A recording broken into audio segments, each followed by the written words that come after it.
The ocean at night looks like a sheet of black glass. When you're standing on the deck of a research vessel in the middle of the Pacific, you realize something strange. The ocean doesn't feel like water anymore. It feels like a surface, like the skin of something enormous. And underneath it, something moves.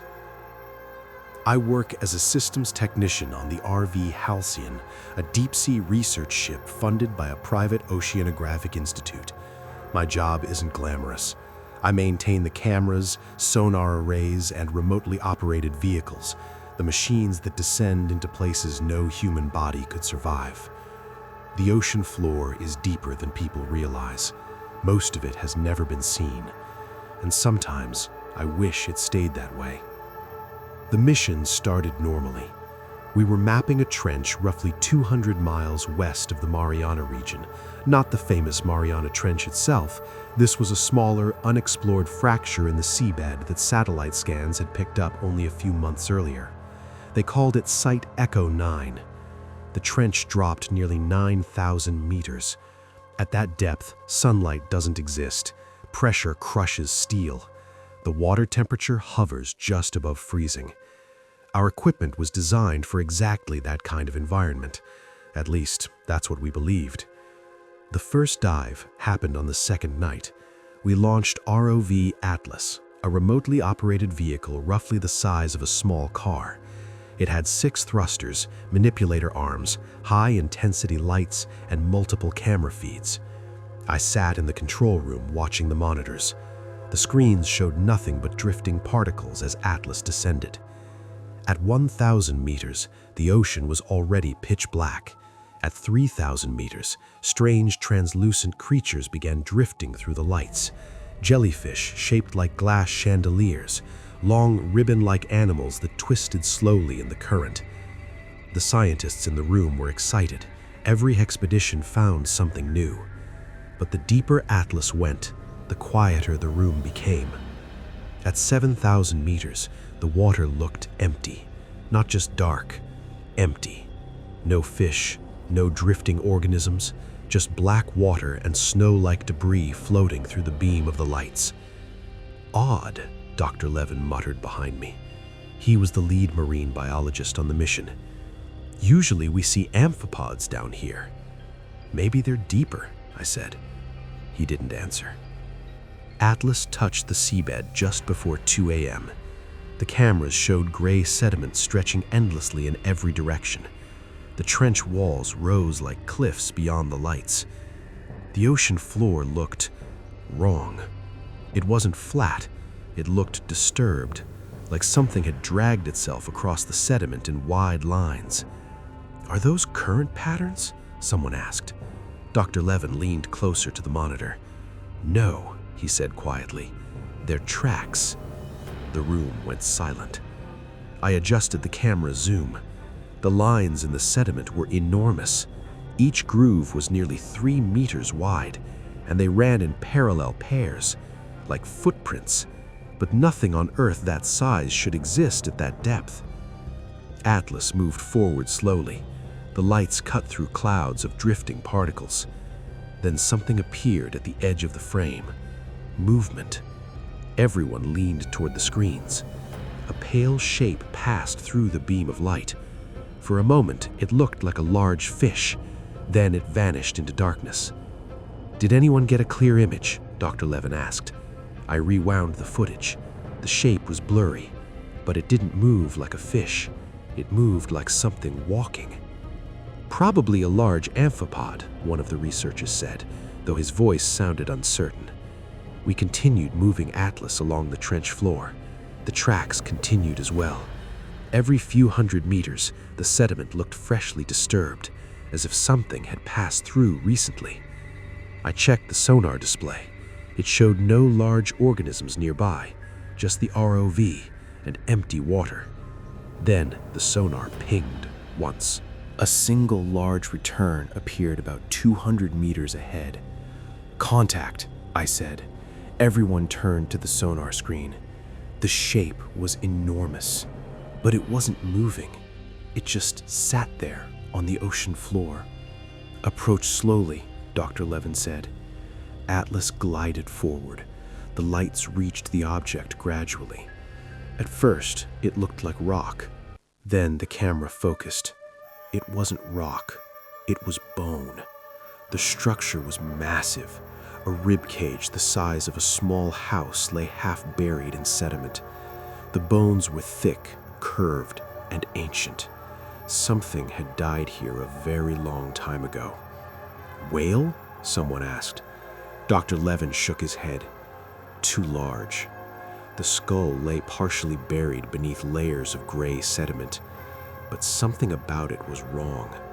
The eye sockets were positioned differently, too forward, too deep, predatory. Is this prehistoric? Another researcher asked. Possibly, Levin said. His voice was tight.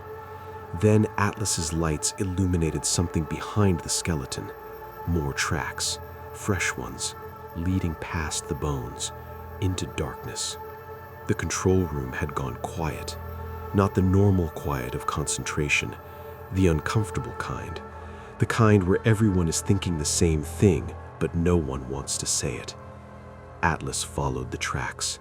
They led deeper into the trench. The walls grew steeper. The darkness beyond the lights felt heavier. Then the sonar alarm sounded again. This time, the contact was moving. Slowly, very slowly, toward us. Distance? Levin asked. 300 meters, I said. The sonar shape was huge, much larger than Atlas, and getting closer.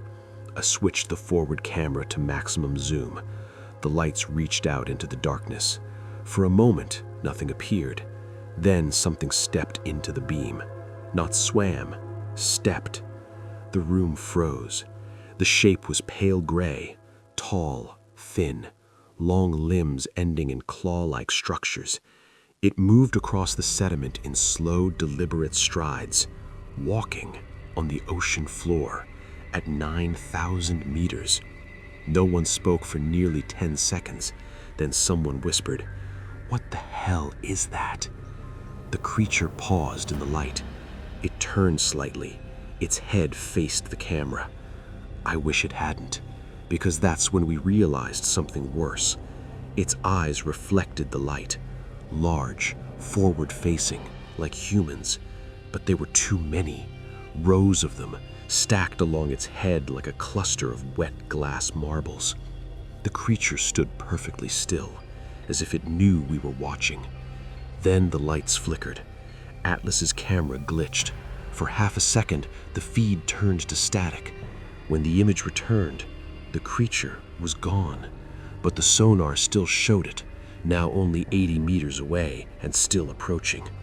That's when Atlas's lights suddenly dimmed, not completely, just enough to make the darkness beyond them look thicker.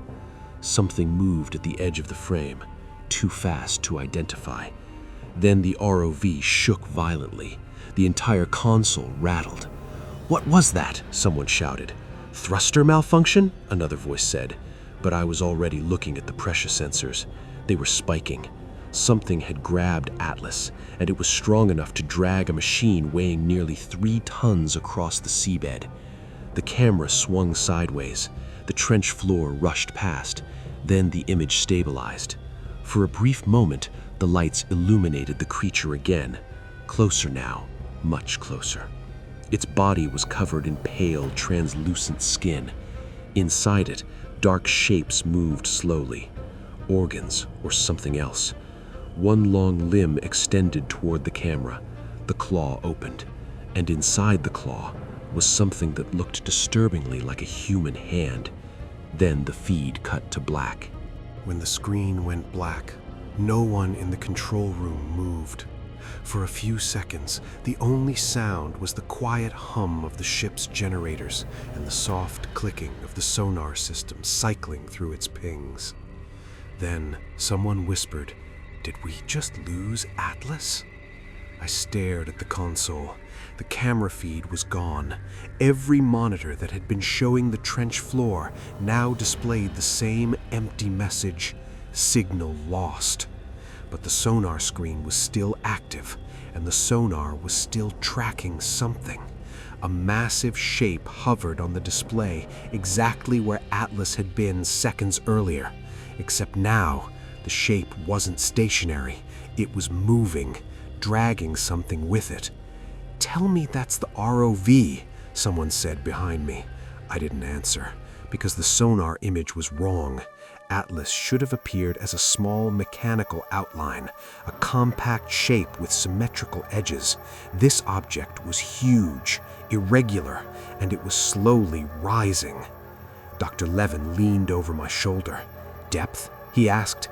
8,900 meters, I said. "That's where Atlas was." He nodded slowly. "And now?" I watched the numbers shift downward. 8,800 meters, 8,700. Something was lifting Atlas off the seabed, and it was bringing it up. "Can we reconnect to the ROV?" another technician asked. "I'm trying," I said. I sent a reboot signal through the control channel. Nothing responded. The vehicle should have been broadcasting at least telemetry data, pressure readings, battery levels, thruster status. Instead, the system was completely silent, except for the sonar. The sonar kept updating, and the shape on the screen kept moving upward. "Maybe the tether snapped," someone suggested. But Atlas didn't use a physical tether. It was controlled by acoustic signal, which meant the creature, whatever it was, had physically taken the ROV. The room felt colder. "Can we ping it?" Dr. Levin asked. I hesitated. "Ping what?" "Ping the contact." I knew what he meant. He wanted to send a focused sonar burst directly at the moving shape, basically shouting underwater. Sometimes it made animals move away, sometimes it scared them, but I had a strange feeling that whatever had grabbed Atlas wasn't going to scare easily. Still, I initiated the ping. The sonar array emitted a sharp pulse. The display flickered as the echo returned. For half a second, the screen resolved into a clearer outline of the creature, and the room went dead silent. The shape was taller than a bus, long limbs extended downward beneath a thin central body. Those limbs were jointed in ways that didn't make sense. Too many segments, too many angles, like a spider's leg stretched into human proportions. But the worst part was the head. The sonar image showed a large bulbous mass at the top of the body. Clusters of reflective spheres surrounded it. Eyes. Rows and rows of them, at least 20, maybe more, and they were all facing upward, toward us. "Jesus Christ!" someone breathed. Dr. Levin didn't speak. He just stared at the screen. The sonar updated again. The creature had stopped moving. It hovered in the water column roughly 200 meters above the seabed, and it wasn't alone. 3 more shapes appeared on the edge of the sonar display, large, moving slowly, coming closer. "That can't be right," I muttered. "Multiple contacts?" Levin asked. "Yes. How many?" I watched the sonar carefully. The system refreshed again. 4 shapes, then 5, then 6. They were emerging from the trench walls, climbing upward, like something had woken them. One of the junior researchers spoke in a thin voice. "How deep did you say we were?" "Almost 9,000 meters, I said. "That's the deepest ecosystem on Earth." Dr. Levin nodded slowly. "Or the deepest ecosystem we knew about." The sonar shapes continued rising, not quickly, but steadily, each one moving with slow, deliberate motion, as if the water pressure meant nothing to them. "Are they following Atlas?" someone asked. I checked the tracking markers. The original creature, the one carrying the ROV, was still slightly ahead of the others. Yes, they were following it. Or maybe they were following the machine. "Could the lights have attracted them?" a scientist asked. "Maybe they think it's prey," another said. Levin shook his head. "Nothing hunts at that depth like this." He tapped the sonar screen. "These things walk, they climb, and they're organized." I didn't like the way he said that last word, organized. Then something happened that made the entire room tense. The sonar display showed the original creature stopping again. The others gathered around it. Their shapes overlapped in the sonar return, like a cluster. For a moment, they were completely still. Then the contact holding Atlas shifted position, and the sonar signal changed shape. "What's it doing?" someone asked. I zoomed in on the sonar data. It's rotating. The creature was turning the ROV, facing it upward, toward the surface, toward the ship. Dr. Levin spoke quietly. "They're looking at us." A sudden noise broke the silence. A faint metallic tap echoed through the control room speakers. Everyone froze. That sound hadn't come from the sonar system. It had come from the ROV's audio channel, which shouldn't have been active. Atlas didn't even have external microphones, yet somehow we were hearing something. Tap. Another metallic sound. Slow, deliberate, like something knocking. I checked the console. The audio channel was receiving input from Atlas, but the camera feed was still dead. "Boost the signal," Levin said. I increased the gain. The sound became clearer. Tap, tap. Then something scraped across metal, a long, dragging noise, followed by a wet clicking sound, like teeth grinding together. The room went completely silent. Someone behind me whispered, "Is it touching the ROV?" No one answered.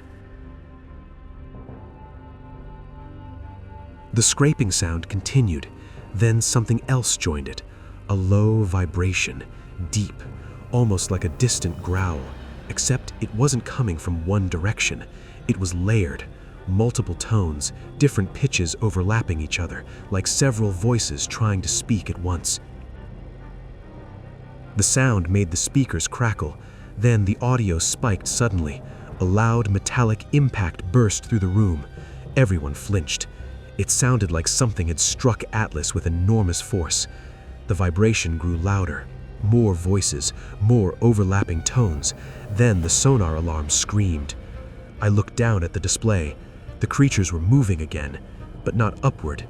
They were spreading out, forming a wide circle around the ROV. "Why are they doing that?" someone asked. Dr. Levin's face had gone pale. "Because they're making space." "For what?" I asked. He didn't answer, because the sonar suddenly detected something else, something much bigger. The new contact appeared far below the others, deep in the trench. At first I thought the sonar had glitched. The shape was enormous, much larger than the others, and it was rising quickly, too quickly. "What is that?" someone asked. I swallowed. I don't know, but the size estimate kept updating. 50 meters tall, 70, 100. The thing climbing out of the trench dwarfed the other creatures, and it was coming straight toward them, straight toward Atlas. The audio channel filled with a new sound, a deep rumbling vibration, not mechanical, organic, like something massive breathing underwater. The smaller creatures stopped moving. They remained perfectly still in their circle, waiting. Then the sonar shape reached them. The new contact passed through their formation, and everything else moved aside, like they were making way. Dr. Levin leaned forward slowly. "Turn the cameras back on." "They're offline," I said. "Try again." I rerouted power through the backup system. The console flickered. Static filled the main screen. For a moment I thought it wouldn't work. Then the image returned, and the control room erupted in horrified silence. Atlas's camera showed the trench wall towering above, but something blocked most of the view. Something enormous. A massive limb moved through the frame, pale, thick as a tree trunk, covered in smooth, translucent skin. Inside it, dark shapes pulsed slowly. The limb passed over the ROV, then another appeared, and another, each one ending in long, curved claws. The camera tilted upward, and we saw the head. It was bigger than the ROV itself. Rows of glowing eyes stared directly into the camera lens, dozens of them, and beneath those eyes, a mouth opened. Not a normal mouth, a vertical split running down the center of its face. Inside were layer after layer of teeth, hundreds of them, rotating slowly like grinding gears. No one in the control room spoke. The creature leaned closer to Atlas, closer to the camera. The image filled with its eyes, then one of its claws reached forward and touched the lens. The screen went white with static. The audio channel screamed, and the sonar alarm began flashing violently. Because the creatures weren't just rising anymore, they were climbing, straight toward the surface, straight toward the ship. For several seconds after the screen went white, nobody in the control room breathed. The speakers were still screaming with static. The sonar alarm flashed red across the console. And beneath that noise, something else was happening. Something worse. The sonar display was filling with movement. I forced myself to focus on the screen. The shapes we had been tracking were no longer rising slowly. They were accelerating. All of them. Every contact on the sonar was climbing toward the surface, toward us. Depth? Dr. Levin asked quietly. My voice felt dry. 8,000 meters and closing. The ship floated at the surface roughly 9 kilometers above them, which meant we had time. Not much, but some. The problem was that none of us understood how something that size could climb that distance through crushing pressure and freezing water. Nothing biological should be able to survive that ascent. But the sonar didn't care about biology. It just showed us the truth. And the truth was that the creatures were coming. "Kill the lights," someone said suddenly. Everyone turned toward the voice. It was Mark, the ship's sonar technician. "The ROV lights," he clarified quickly. "Maybe they're following the light." The idea made sense. Predators often tracked illumination in the deep sea. I quickly sent a shutdown command to Atlas. The signal shouldn't have worked.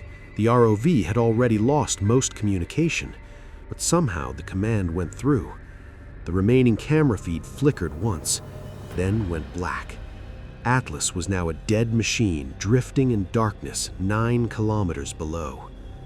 For a moment, the sonar shape slowed. The room collectively exhaled. "Maybe that did it," someone whispered. But the relief didn't last long, because a new shape appeared on the sonar, directly below the ship, and it was much closer than anything else. "Wait," I said. Everyone leaned toward the screen again. The contact was only 1,200 meters beneath us, which meant one of the creatures had already climbed most of the distance. "Impossible," Mark muttered. "Nothing moves that fast." But the sonar data was clear. The shape was enormous, long limbs extended downward, and it was still moving upward, slowly, deliberately, like something climbing a ladder made of water.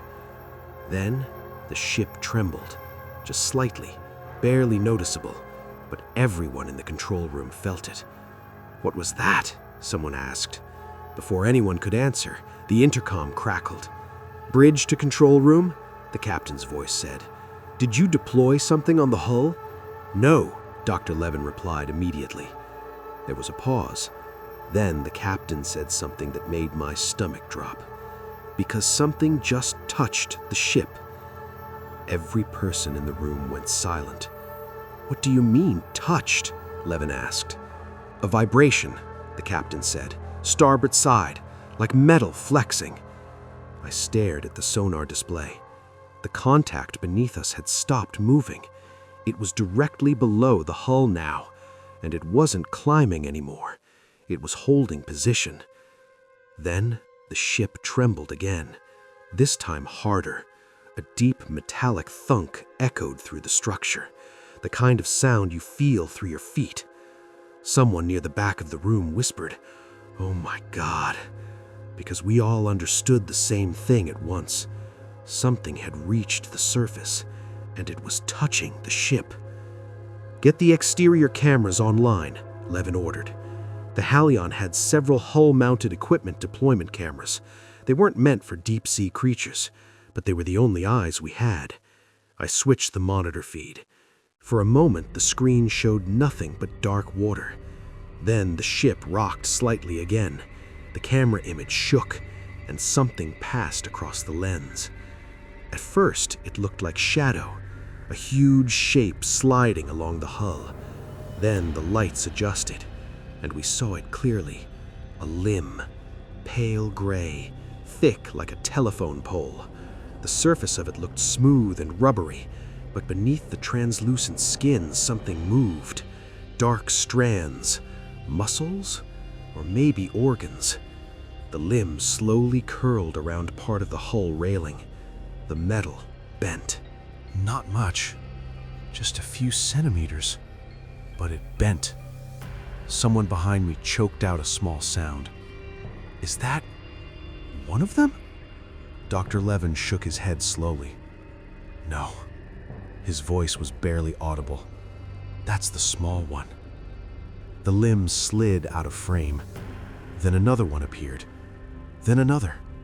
They moved slowly, exploring the hull, testing it, like fingers feeling the surface of something unfamiliar.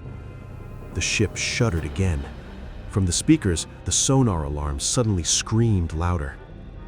I looked back down at the sonar display, and my chest tightened, because the screen was no longer showing just a few contacts. It was filled with them. Dozens, hundreds, shapes climbing upward through the darkness, all moving toward the surface, all moving toward us. They're all coming, Mark whispered. The realization spread through the room like a cold wave. Whatever lived down there, we had disturbed it, and now it was rising. The intercom crackled again.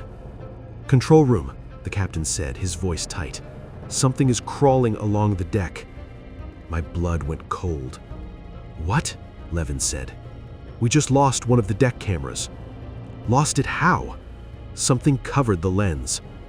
A second later, the ship jolted violently. Not a small tremor, a full shudder that knocked a chair over.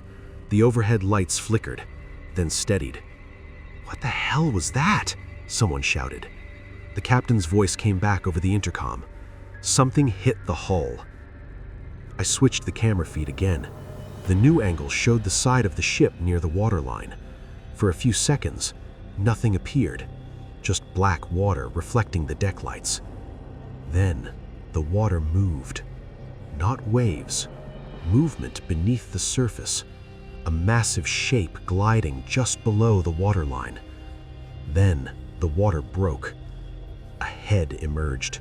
It was the size of a small car. Rows of glossy eyes reflected the deck lights. The vertical mouth slowly opened. Teeth turned inside it like grinding blades. The creature lifted itself higher. One long claw gripped the edge of the hull. Metal shrieked as it bent. Someone screamed. Not in the room, through the intercom. A crew member on deck. The sound cut off suddenly. The creature's head tilted slightly, as if listening. Then it pulled itself further onto the ship. "Seal the deck doors," the captain said over the intercom. Alarms began ringing throughout the vessel. Red emergency lights flickered on along the walls. The calm research mission we had started 3 days ago had turned into something else entirely, something none of us were prepared for. "More contacts," Mark said quietly. I looked at the sonar again. The shapes were closer now, hundreds of them, and one enormous signal still rising beneath the ship. The same massive creature we had seen in the trench, the giant one, the leader. "It's still coming," I said. "How far?" Levin asked. 2,000 meters below us. His face went pale. "Then this is just the beginning." Another crash shook the ship, louder this time. The camera feed showed the creature dragging itself across the deck. Its long limbs scraped against metal. Each step left wet streaks of dark fluid behind. Then it stopped moving. The head slowly turned, facing the camera, facing us. Even through the screen, I had the horrible feeling it could see us. Then its mouth opened again, and it made a sound. Not a roar, not a hiss. A call, deep, vibrating. The sound echoed through the ship's structure like distant thunder. The sonar screen exploded with activity. Every contact below us suddenly accelerated, climbing faster, much faster. "They're all coming," Mark whispered. The call continued, long, low, summoning, and far below the ship, something enormous answered. The sonar display lit up with a return so large it nearly filled the screen. The creature from the trench, the giant one, the thing the others had made space for. It was still rising, still climbing toward us, and it was getting very close. The ship shuddered again, but this time the vibration came from below. Something massive had struck the underside of the hull. The metal groaned. Someone in the control room whispered the words none of us wanted to say out loud. "It's here." Outside the ship, the ocean's surface suddenly erupted. Dark shapes broke through the water one after another, claws gripping metal, limbs wrapping around railings, bodies pulling themselves onto the deck. The Halion was no longer floating alone in the Pacific. It was surrounded, and beneath us, something far bigger was still climbing. The rain finally stopped sometime around dawn, but the silence that followed felt worse. Marcus woke up sitting upright against the cold wall of the station. His neck ached. His radio lay beside him on the desk, still powered off. For a moment, he wondered if everything from the night before had been a dream. Then he noticed the footprints. Wet footprints. They started at the doorway and ended right in front of the desk. No trail leaving, just a single pair of footprints facing him, as if someone had been standing there watching him sleep. Marcus slowly stood. The air inside the ranger station felt colder than outside. His breath fogged faintly in the air. "Hello?" he called. No response. Outside, the forest was gray with morning fog. Birds should have been singing by now, but the woods were silent. Marcus rubbed his face, trying to think clearly. He reached for the radio again. The metal casing felt colder than ice. Last night he had turned it off, but the power light was glowing. Marcus frowned. He definitely remembered switching it off. He pressed the transmit button. "Base station, this is Marcus Hale at Firewatch 12, requesting contact." Static. Then the same voice. Calm. Soft. Too calm. "Marcus, you should not have turned the radio off." Marcus froze. The voice wasn't distorted now. It sounded almost normal. "Who is this?" DeMarcus demanded. "You already know." "I don't." A pause. Then you will." The radio crackled violently. Marcus slammed the power switch again. The light went out. But the voice kept speaking. From the radio, without power. "You are still connected." Marcus backed away slowly. Something was very wrong. The map. He needed answers. Marcus opened the ranger station's old filing cabinet and pulled out the original forest maps from decades ago. Most of the modern maps didn't even show the deeper sections of Black Hollow anymore. Large portions were marked unmaintained, restricted access, no patrol zone.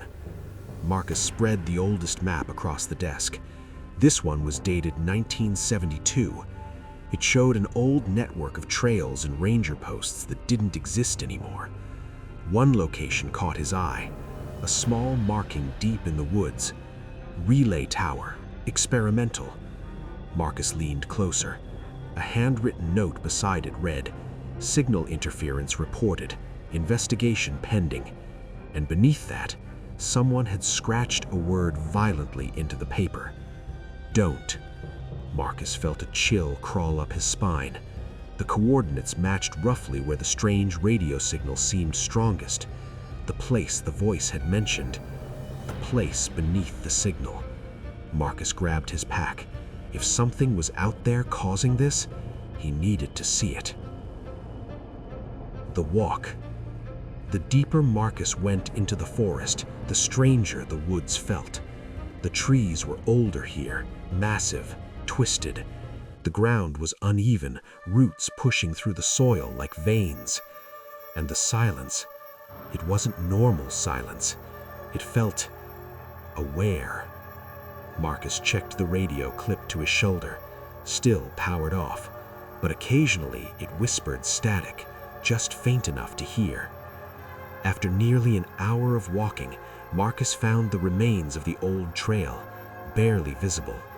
Branches hung low, untouched for decades. Then he saw something strange. A line of old metal poles sticking out of the ground every 50 feet. Wires once connected them. Now they hung broken and rusted. An old communication line. Marcus followed it deeper. The radio began to hum softly, even though it was still turned off. The tower. Marcus reached the clearing just before noon and stopped. The tower still stood, barely, an old steel relay tower leaning slightly to one side, rusted but somehow intact.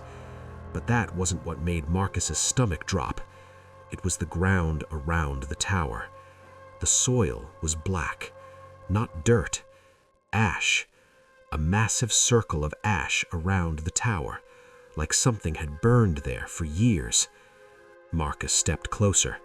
The radio suddenly burst to life on his shoulder, full volume. The voice returned, louder. "Marcus?" He froze. "You found it." Marcus slowly unclipped the radio. "I turned you off. You cannot turn this off." Marcus looked up at the tower. "What is this place?"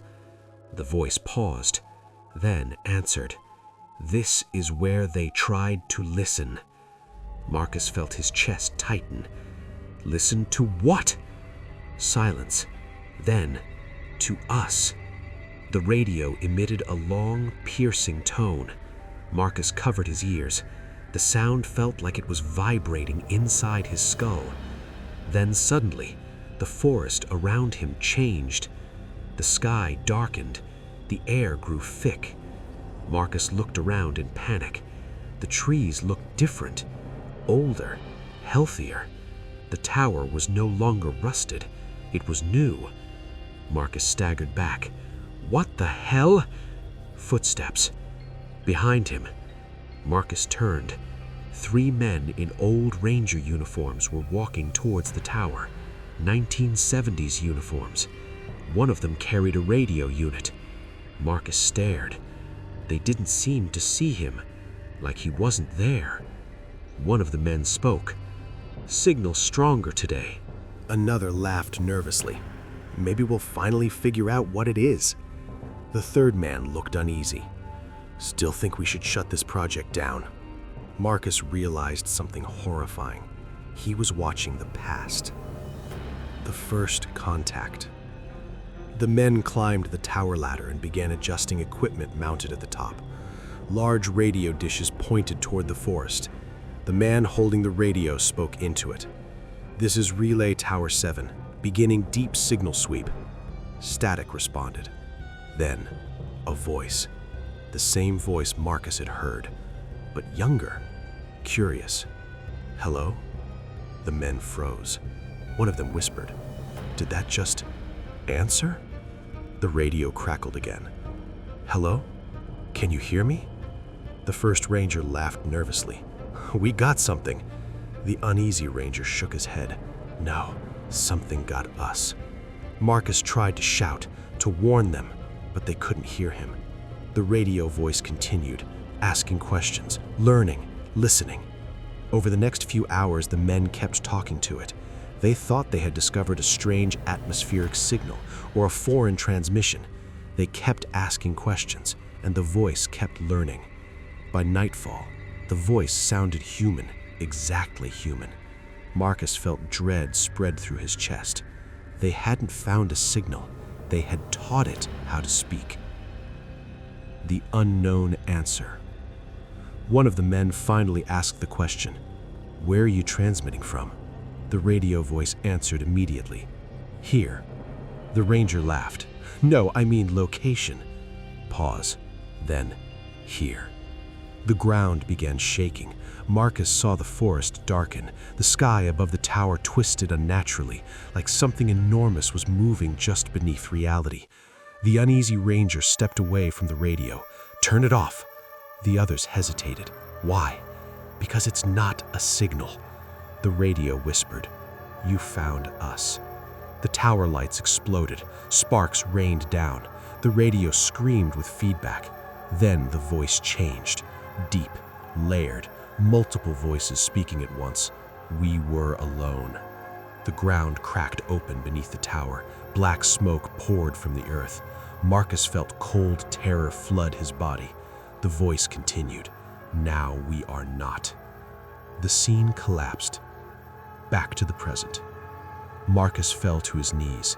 The clearing returned. The tower rusted again, silent. The radio in his hand crackled weakly. "Marcus." His hands trembled. "You're not a signal," he whispered. "No." "What are you?" The voice sounded almost amused. "We are what answers." Marcus looked around the blackened clearing. "All those disappearances?" "Yes." "You brought them here?" "They came when they listened." Marcus's heart pounded. "You're using the radio to call people." A pause, then softly, "They answer when we speak." Marcus suddenly understood. Every ranger, every hiker, every missing person, they had heard the voice and followed it, just like he did. Marcus looked up at the leaning tower. "You're trapped here." Silence. Then the voice replied slowly, "For now." Marcus felt cold dread. "You need people to keep the signal alive." "Yes." The radio hissed softly. "You are very observant." Marcus backed away from the tower.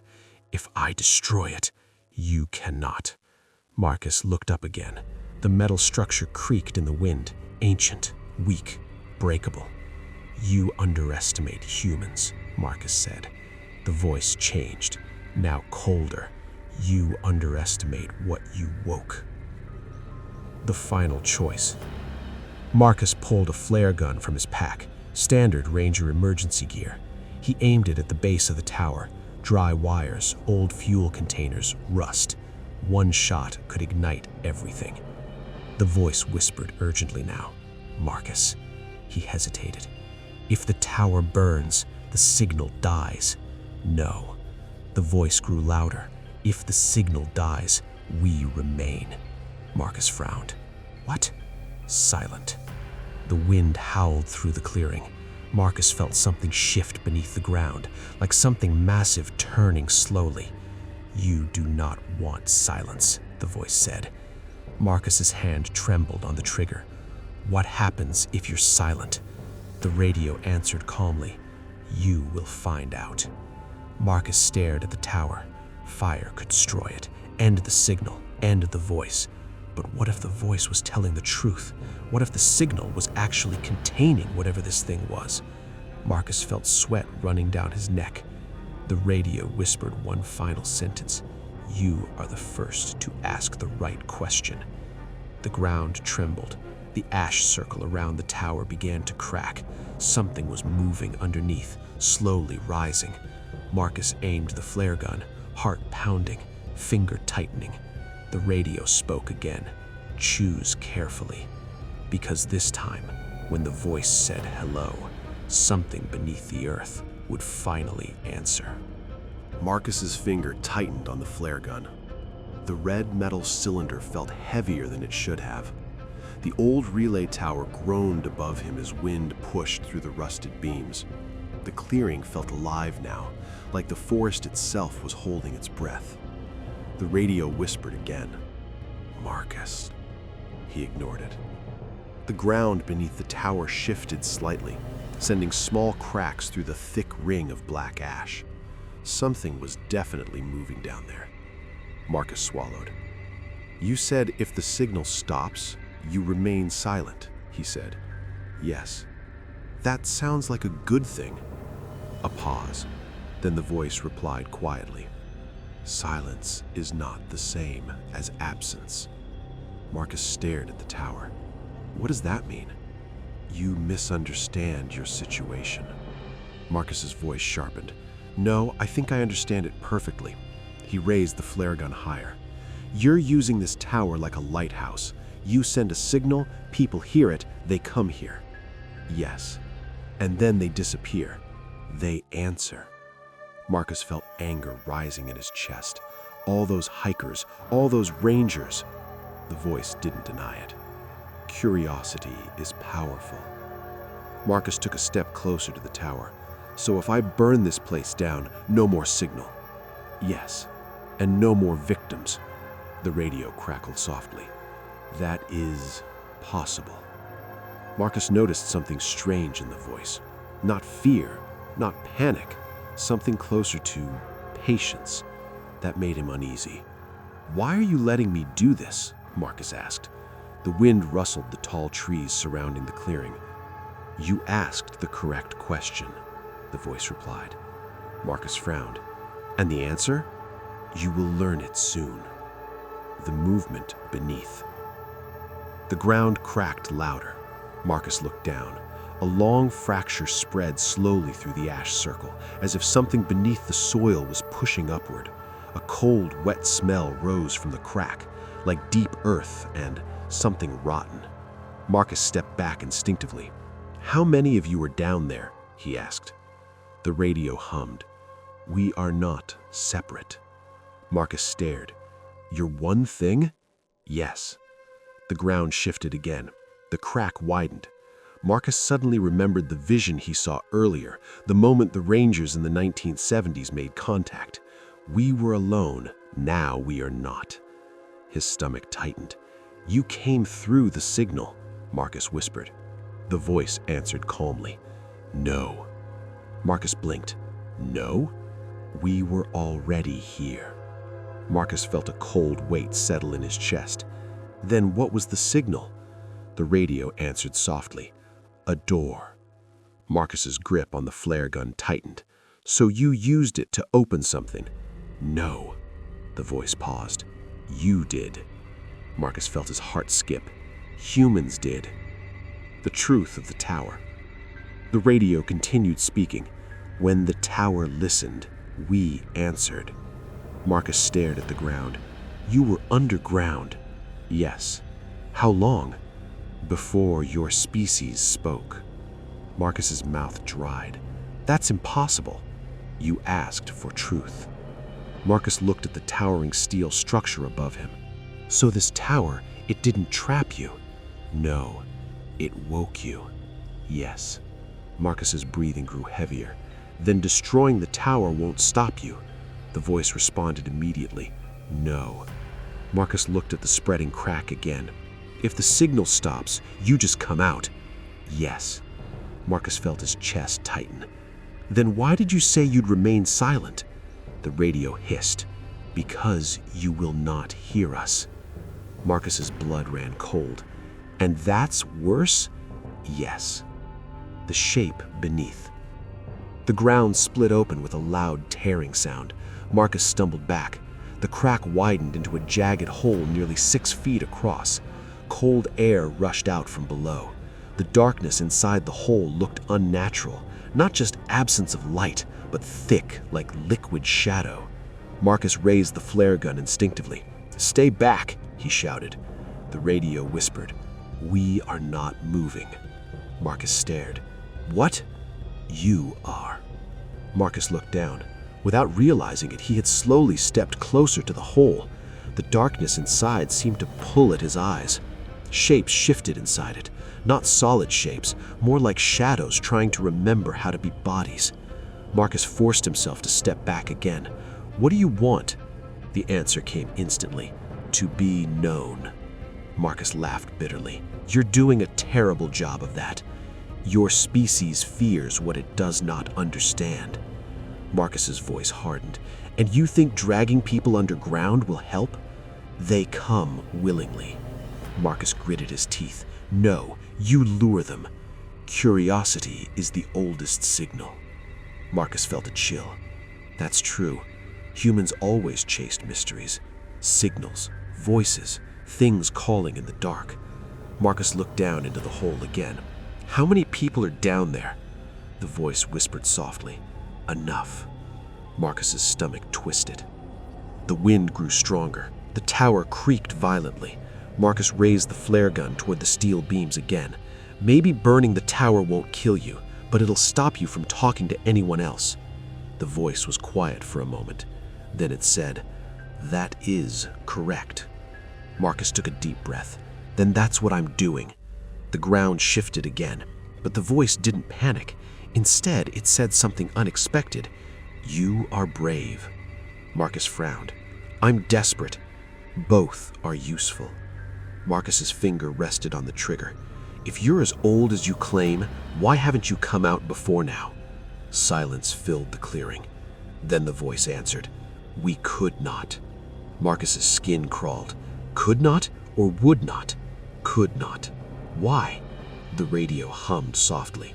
Your world was too loud. Marcus blinked. What? You filled it with signals. Marcus suddenly understood.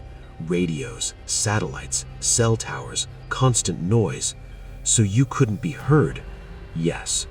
Marcus looked at the old relay tower again, but this tower was different. How? It listened deeper. Marcus swallowed. And that woke you?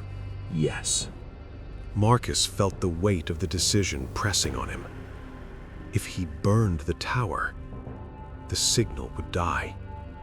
No more voices, no more lure. But whatever lived beneath the earth would still exist, silent, unheard, invisible. Marcus whispered, What happens when you're silent? The voice replied calmly, We will learn to move. The final decision. Marcus raised the flare gun. The metal tower stood against the gray sky like a skeleton. Old wires hung loosely along the frame. Dry, perfect fuel. One flare could start a fire that would destroy everything. Marcus aimed carefully. The radio spoke one last time. You are about to change your world. Marcus replied without looking down. I'm trying to save it. The voice answered softly. You cannot save what you do not understand. Marcus pulled the trigger. The flare launched upward with a loud crack. A streak of burning red light shot through the air. It struck the base of the tower. For a moment, nothing happened. Then, flames erupted. Old wires caught instantly. Dry, rusted supports began glowing orange as fire spread through the metal structure. Marcus backed away as smoke rose into the sky. The radio screamed with feedback. The voice inside it fractured, multiple tones speaking at once. Marcus, Marcus, Marcus! The tower groaned loudly. The fire climbed higher.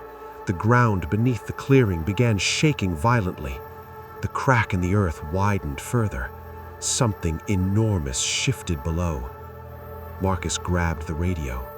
Goodbye, he said. Then he threw it into the fire.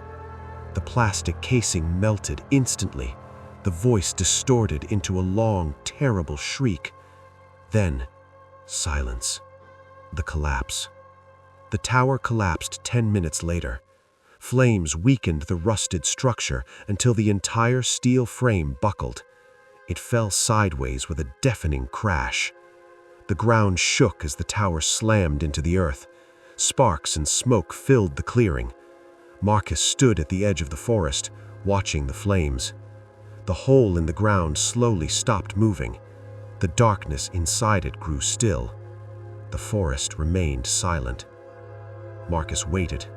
1 minute. 5 minutes. 10. Nothing came out. The ground slowly settled. The fire continued burning the wreckage. Marcus felt a strange mix of relief and dread. Had he just saved everyone? Or made something worse? He didn't know, but the voice was gone. For now. 3 weeks later, the investigation team arrived quickly after Marcus reported the destroyed tower. Officials asked questions. Lots of questions.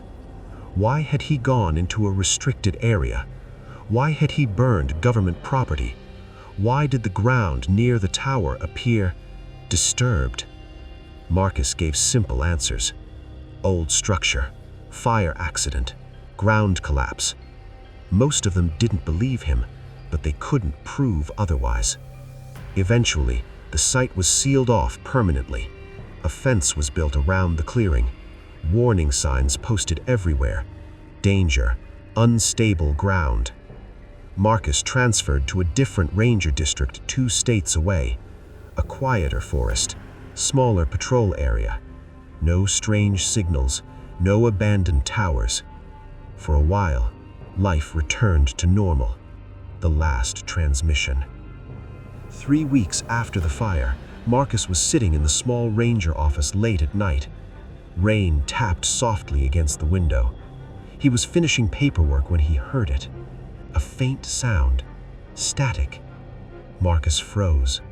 The sound came from the desk drawer. Slowly, carefully, he opened it. Inside was his old portable radio, the one he thought he had thrown into the fire. But the casing wasn't burned, not even scratched. Marcus stared at it. The power light was glowing. The radio whispered softly. Then, a familiar voice spoke, calm, patient. "Hello, Marcus." Marcus's blood turned to ice. "You burned the door, but doors can be rebuilt." The radio crackled. Marcus didn't move. "You were correct about one thing." "What?" Marcus whispered. The voice replied quietly. "We are learning to move." The radio went silent. Outside, the rain stopped, and somewhere deep in the forest beyond the ranger station, something answered.